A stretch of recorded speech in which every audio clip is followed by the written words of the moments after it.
Steven on this point to show, to show how often Steven can completely burn his guy, but decides to cut within 1 to 2 yards of his thrower, just like that, and makes it really hard.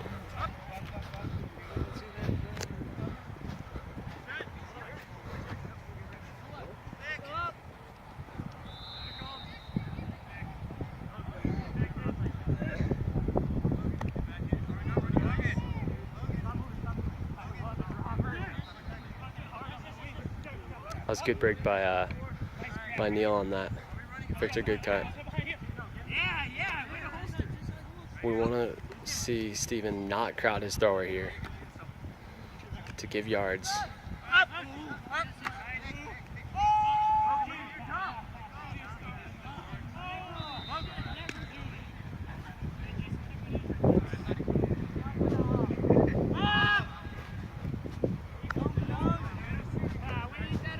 Catch your D's, man. Good D, though. Call discussion. Our vertical stack is right on top of each other. Vertical stack should go all the way back to the end zone when we're about 10 yards out. But see, Steven, that is exactly what I'm talking about with your cuts right next to your throwers. You're giving them a very small window for error. So if you've got a not a very good thrower and you cram them, it's going to be really, really tough because they're not a good thrower, 1, and 2, you're giving them no room to throw. Give them room to throw.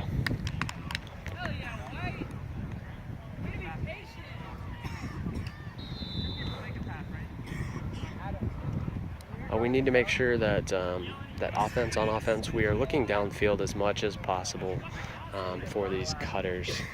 A lot of the times the cutters are making pretty good cuts and we're looking them off, like Charles. Charles got looked off on the break side.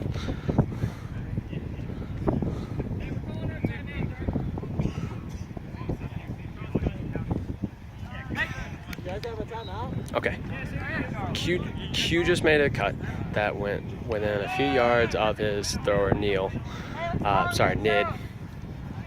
Where if you look at the video and you rewind it, you're going to see that if Q had just come over to this area and here, he would have been wide open, and his thrower can throw a throw to space and make that a really easy throw for a reset. Instead, he went within a few yards, couldn't get it because the defender was right in between him and the disc.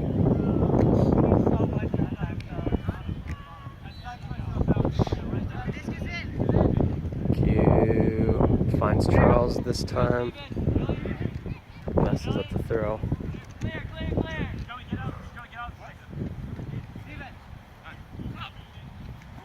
Continue the backhand. There we go. Good point. That's how that should look, and that's what we want. We want to be able to trust our throwers, our guys that are handling back with the disc to make the right throw. We don't want to crowd our throwers. We want to give them space to throw into when we cut, just like Victor did on that. Good job.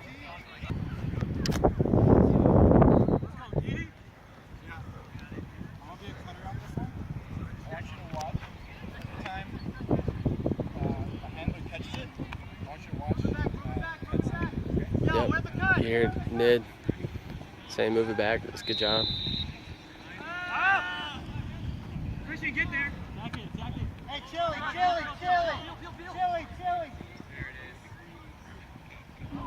Hey, got a layout. All right.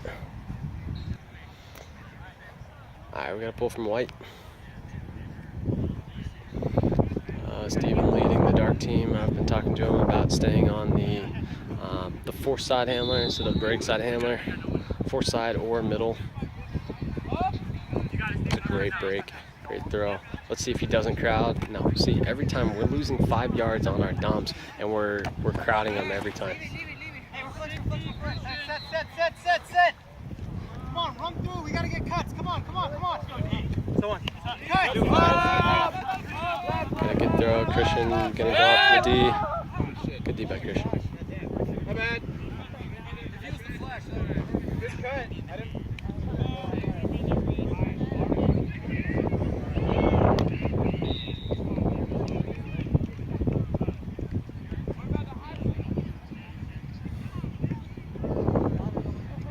This is where I want Steven picking it up, in the middle or on the force side. I don't want to pick them up on the break side, specifically because we can let another handler utilize the throw there, and if it's not a throw upfield like Steven's hitting right now, then Steven can reset it pretty easily,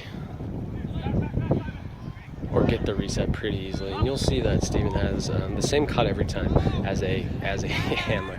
It's always, let me drop 5 yards behind you, give you no space, and if you don't hit me here, then I'm going to be in the way.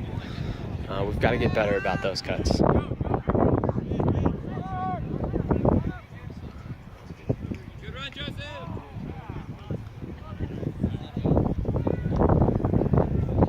Ideally, what we want to be doing instead of setting up 5 yards behind them, cutting right behind them, and asking for the disc, is we want to push our guy up. We want to push our guy upfield and see if our guy gives us that space. If he gives us that space, then we're going to take him. We're going to let our thrower throw to space. If he doesn't give us that space, you're going to push him up, and then you're going to drop back directly, not behind the guy. You're going to drop back horizontal with him.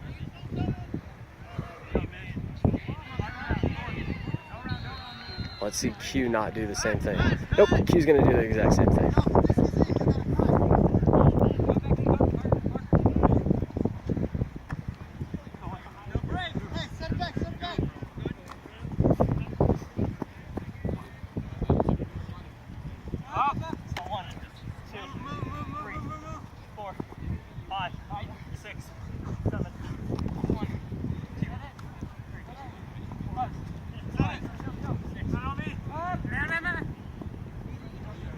I'll go ahead and throw this out into the video. If you're the one in the stack, you put your arm up for 1 second to let people know that you're the one in the stack. After that, you put your arm down and stop looking like an idiot.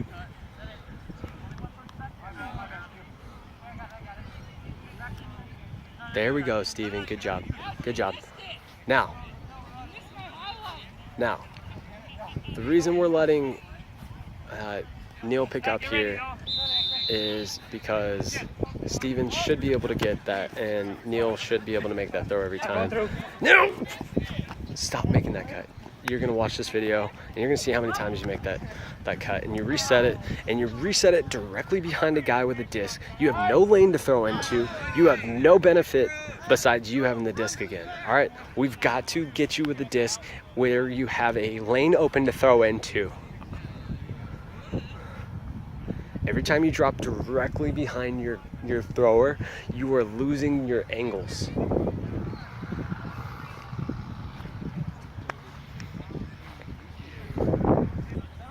I missed dark pull. They pulled it right onto the end zone, and White now has the disc.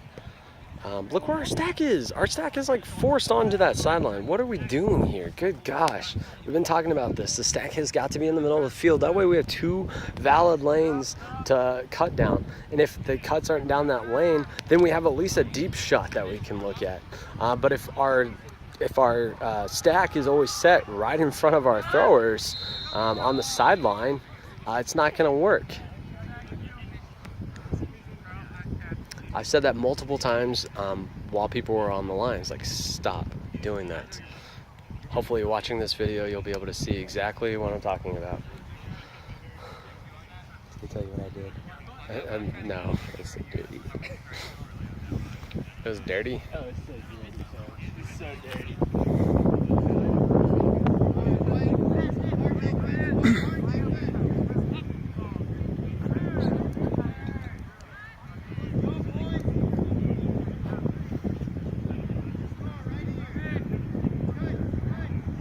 See the stack is still, there's the other sideline.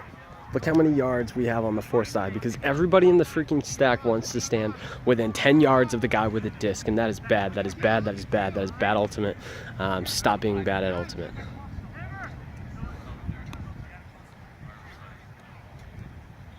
We're doing it again. Exactly. Look at all this. Look at all those yards. Look where the disc is. Look where it didn't go to the open space because there was nobody over there.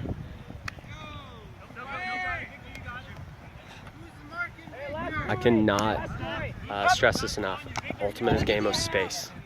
You are cutting into space, you're throwing into space, you're taking away space on defense.